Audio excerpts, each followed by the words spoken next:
En este tema vamos a estudiar la Revolución Rusa y la URSS. Veamos lo primero, una pequeña introducción.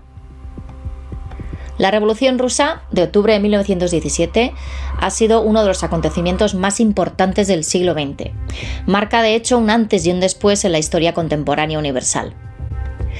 Supone, por un lado, la desaparición del Imperio ruso de los zares y, por otro lado, la creación por primera vez de un régimen completamente nuevo, el primer Estado socialista de la historia.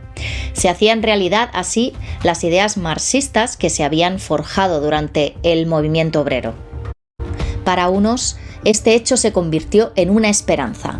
Por fin se hacían realidad las ideas socialistas marxistas y el proletariado se hacía con el poder. Se instauraba así un Estado socialista que con el tiempo dejaría paso a la forma más perfecta, el comunismo. Sin embargo, para otros, esta revolución rusa les despertó temor. Pensaban que era solo una coartada para establecer un régimen dictatorial en el que desaparecerían todas las garantías democráticas. Veamos cómo era Rusia antes de la revolución.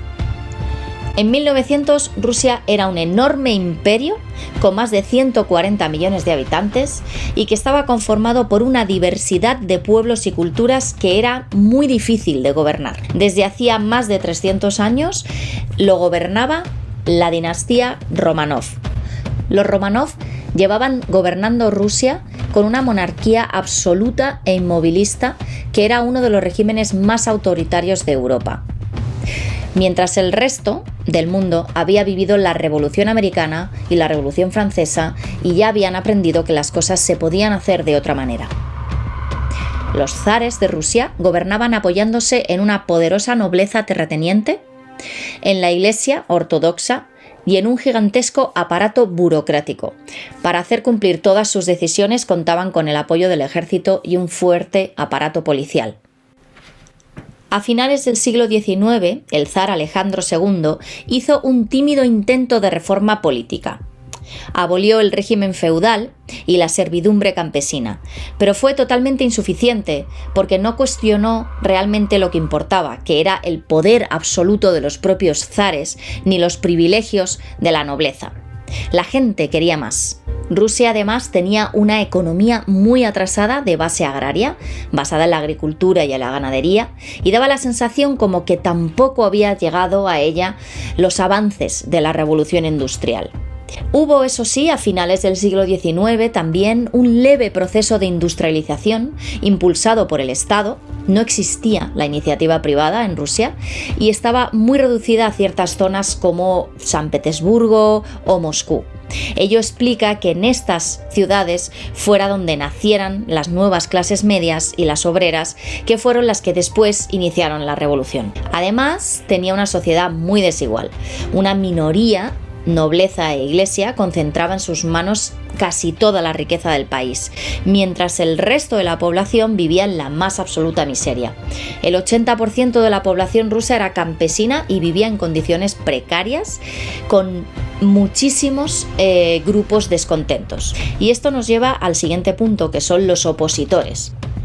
A pesar de estos intentos de modernización a finales del siglo XIX, el zarismo tenía muchísimos opositores, gente que estaba en contra, gente que se oponía a los zares y que reclamaban más cambios. Los partidos políticos estaban prohibidos, pero algunos intelectuales organizaron una oposición al zarismo que terminaron finalmente siendo partidos y que reclamaban libertades políticas y cambios sociales. Tenemos por un lado a los populistas, que defendían actuaciones terroristas y que después se escindieron en los anarquistas. Tenemos el Partido Obrero Socialdemócrata Ruso, del que después hablaremos.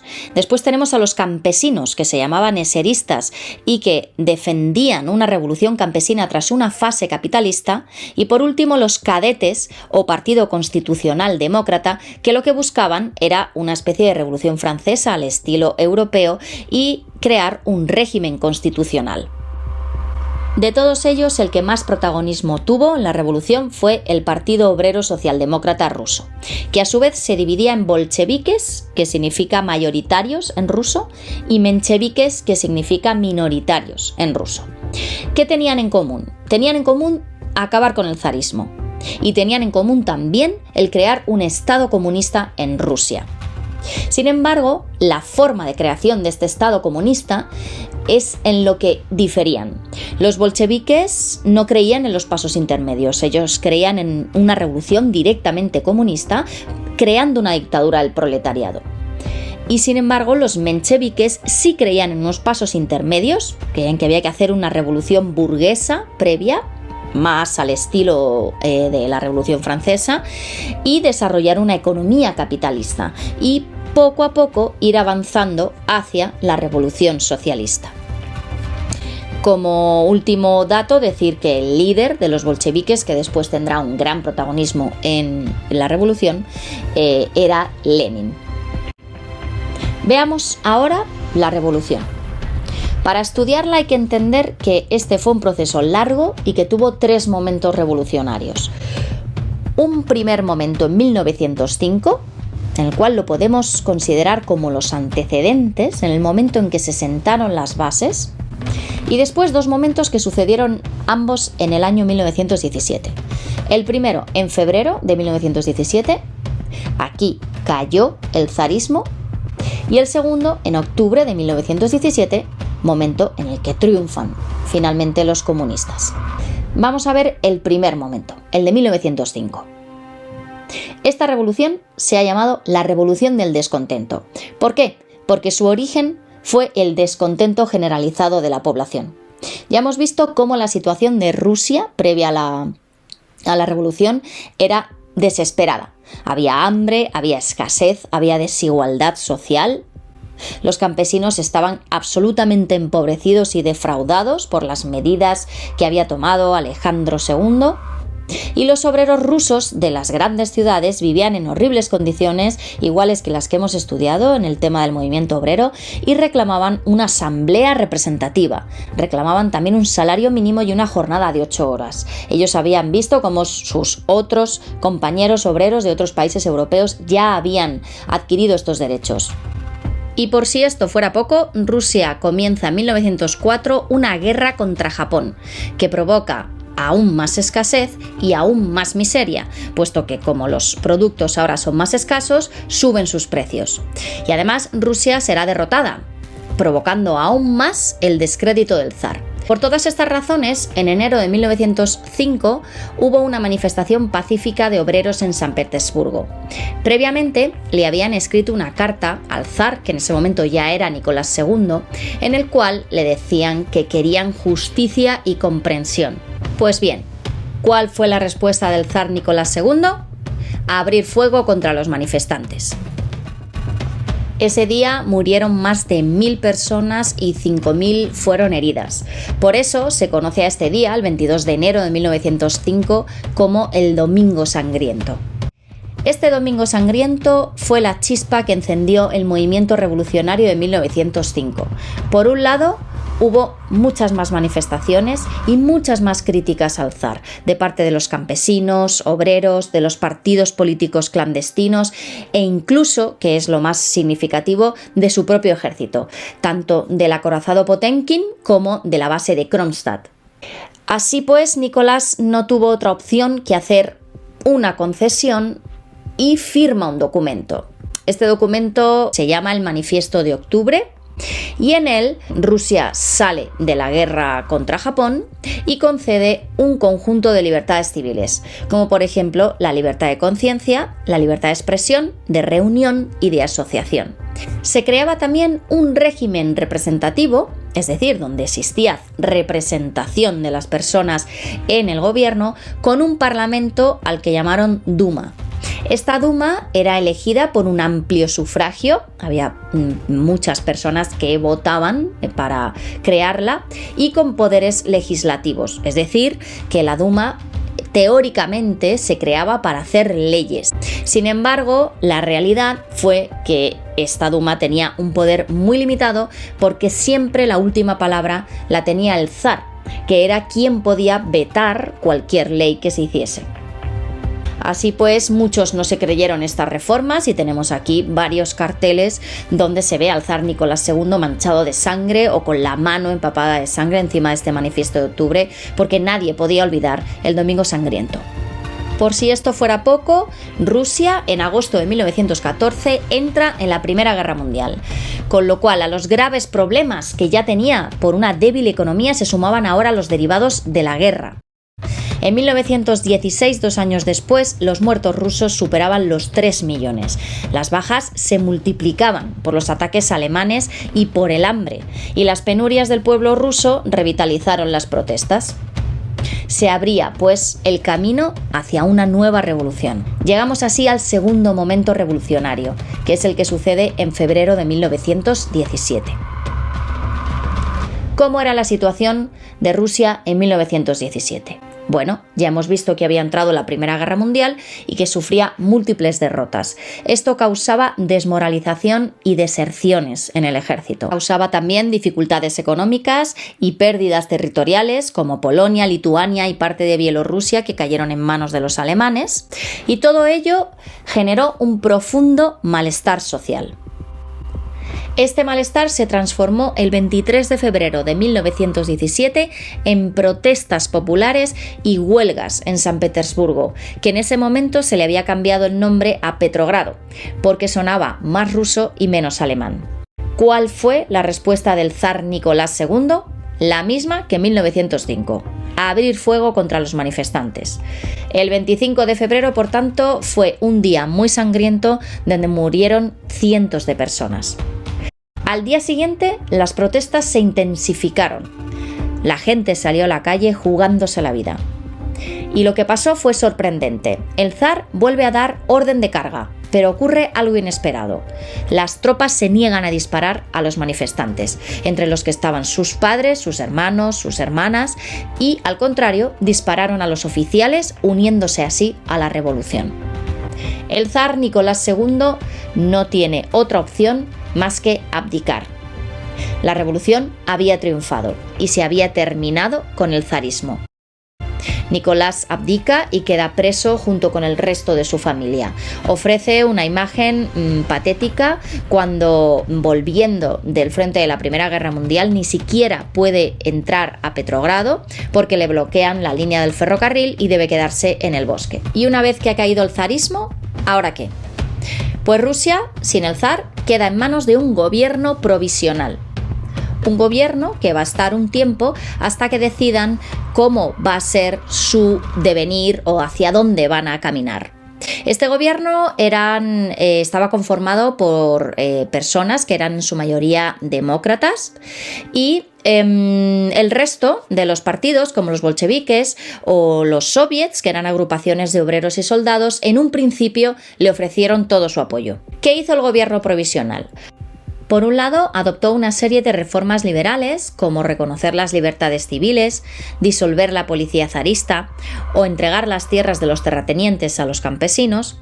Y lo más importante es que comenzó a preparar el camino para que Rusia tuviese una constitución. Es decir, para tener unas elecciones en las cuales se creara una asamblea constituyente.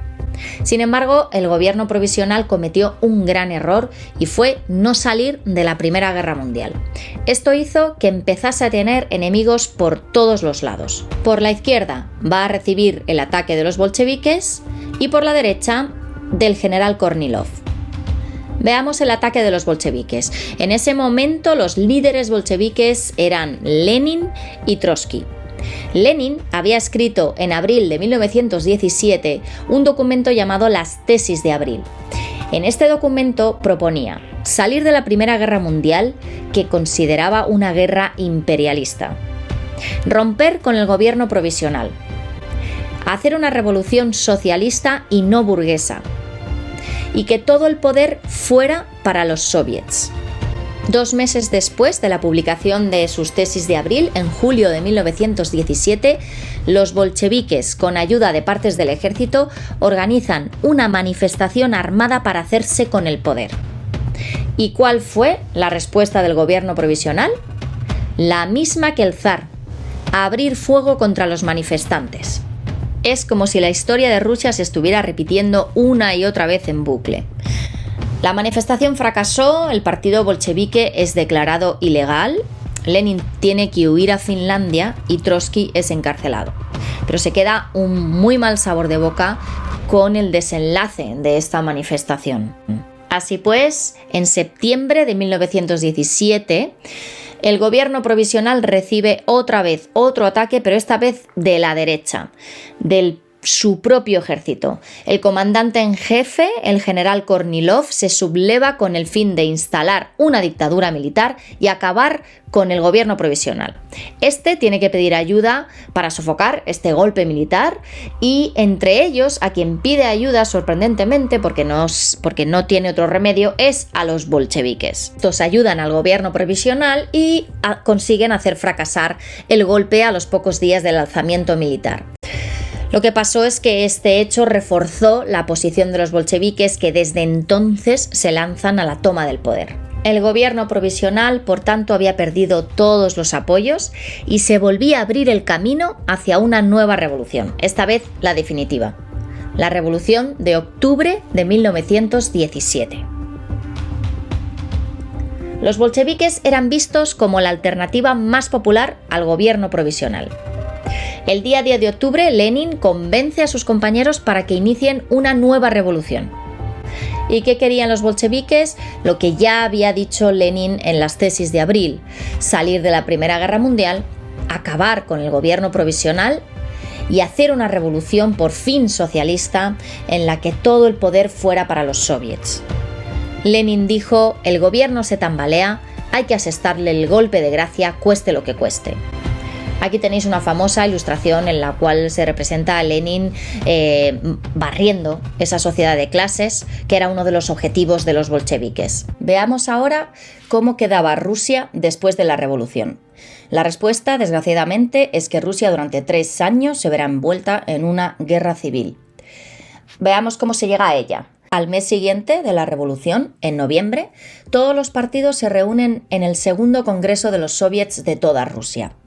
Allí, los mencheviques y otros partidos como los socialistas revolucionarios protestan porque consideran que lo que han hecho los bolcheviques ha sido un golpe de Estado y abandonan la sala. Entonces los bolcheviques quedan en clara mayoría y forman un nuevo gobierno, al que denominan el Consejo de Comisarios del Pueblo. Este Consejo de Comisarios del Pueblo estaba conformado por 15 personas. El presidente era Lenin, y había otros comisarios que serán importantes después, hablaremos de ellos, como Stalin y Trotsky. ¿Cuáles fueron las primeras medidas de los bolcheviques? En primer lugar, llevaron a cabo una serie de medidas urgentes conocidas como los decretos de octubre. La primera y la más importante era salir de la Primera Guerra Mundial.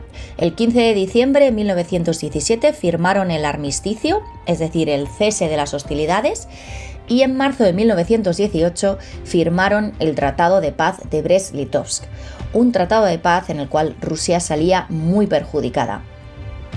También hicieron una expropiación, es decir, les quitaron las tierras a los grandes terratenientes, a la corona y a la iglesia, sin darles nada a cambio, y las entregaron a los campesinos.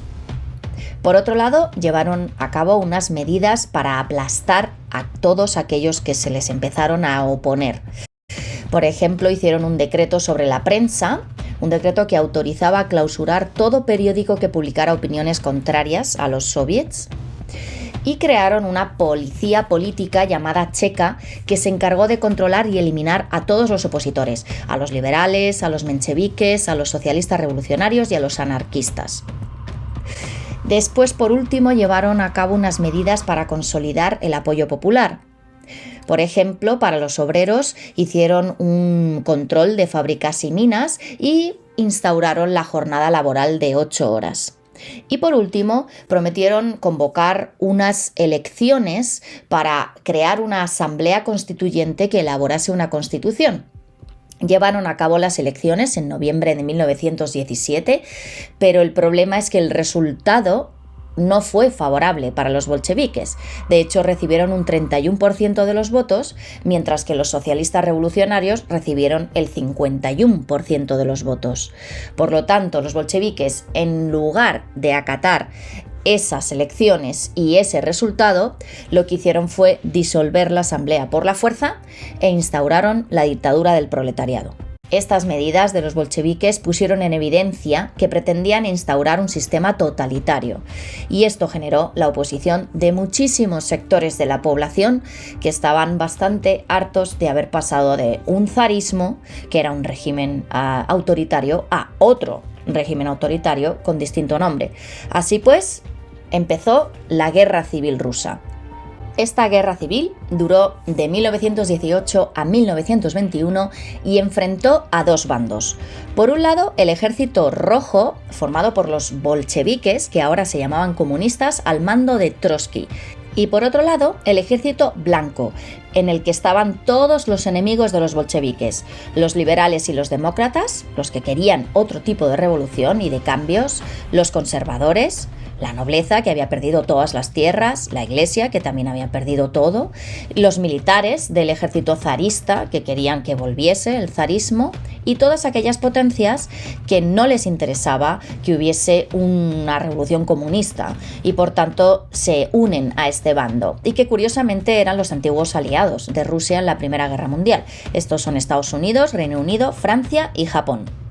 La guerra civil tuvo dos fases, una primera hasta 1920, en la que el ejército blanco, con la ayuda de las potencias extranjeras que invirtieron dinero, tropas y armamentos, lanzó fuertes ofensivas sobre Moscú.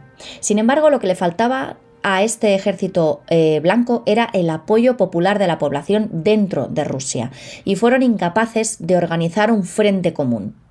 Y una segunda fase, a partir de 1920, en la que ya empiezan a ganar el Ejército Rojo al mando de Trotsky. Estaba mucho más organizado y contaba con ese apoyo dentro de Rusia de la población. Así pues, en 1921 lanzó una ofensiva victoriosa que puso fin a la guerra civil. Así pues, los bolcheviques controlaban ahora toda Rusia, pero en consecuencia se aíslan del mundo. En palabras de Trotsky, hemos ganado la guerra civil, pero el precio que hemos pagado es que hemos arruinado el país. Una de las medidas que hacen los bolcheviques durante la guerra civil fue asesinar a toda la familia Romanov. En la noche del 16 al 17 de julio de 1918, toda la familia del zar, incluidos sus 5 hijos, el médico y algunos de sus sirvientes, fueron llevados al sótano con la excusa de que iban a hacerles una foto oficial, y asesinaron a todos. Hubo después la leyenda de que una de las hijas, Anastasia, no había muerto en este tiroteo, y eso generó la famosa leyenda de Anastasia, en la cual ella seguiría viva y podría recobrar el trono de los zares. Ya de leyendas, lo que sí es cierto es que este hecho despertó aún más el odio hacia los bolcheviques. Llegamos así a la URSS de Lenin. En 1922, una vez ganada la guerra, se crea la Unión de Repúblicas Socialistas Soviéticas, con capital en Moscú. Estaba conformada por unas repúblicas que teóricamente eran todas iguales, pero la preponderancia de la rusa era evidente, y estaba regida por un solo partido, el Partido Comunista, cuyo cometido era implantar una dictadura del proletariado.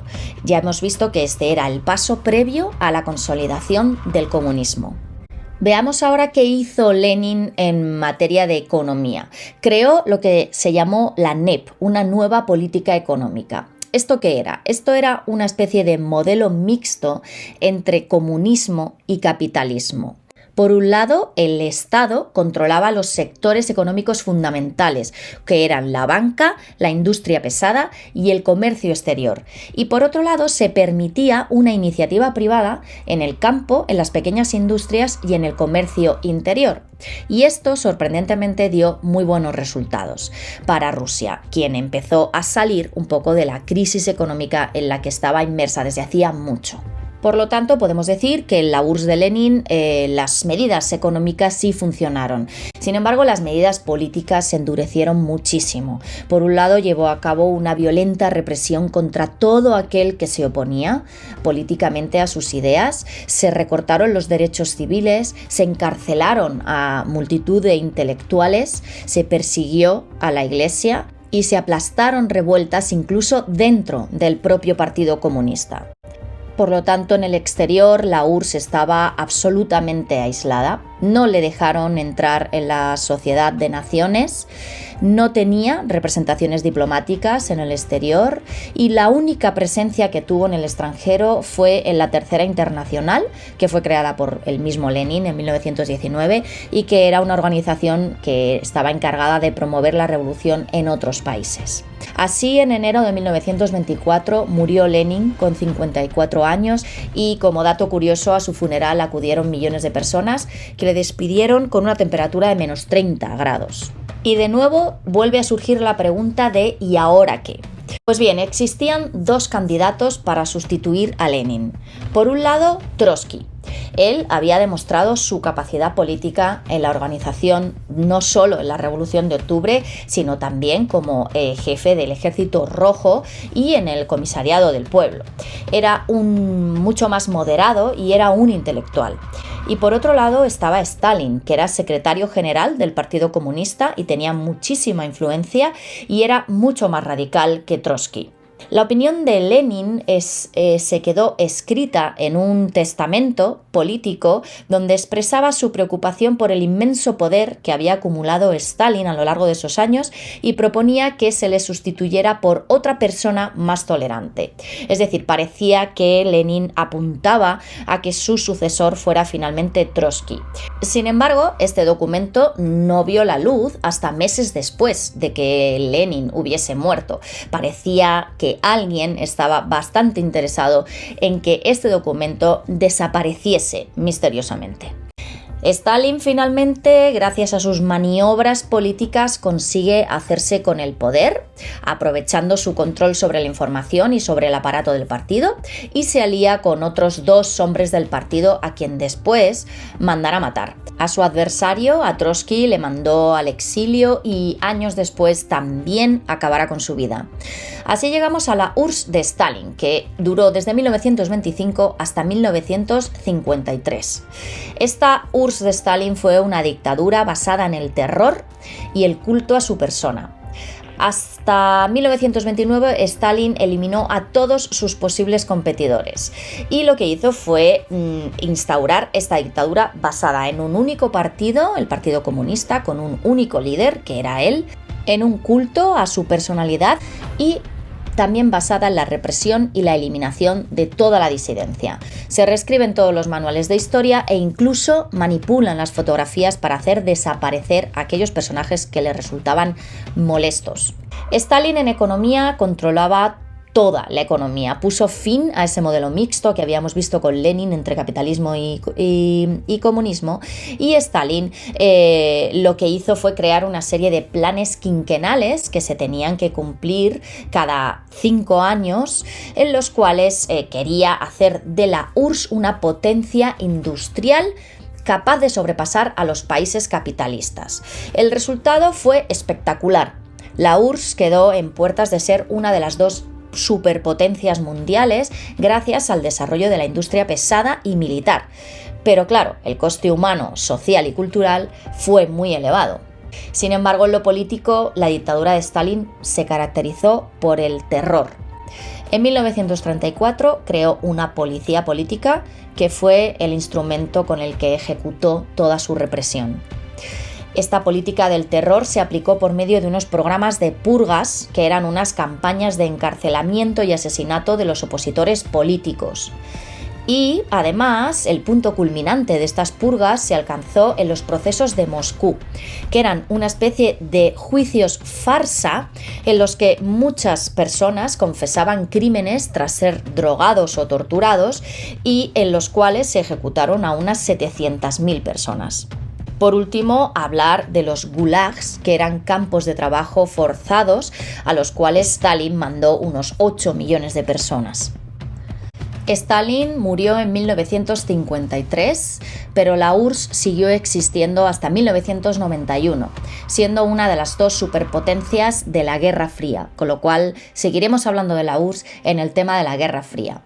Y con esta palabra en ruso que significa fin, llegamos al final de nuestro tema y nos vemos en el siguiente. Espero que os haya gustado.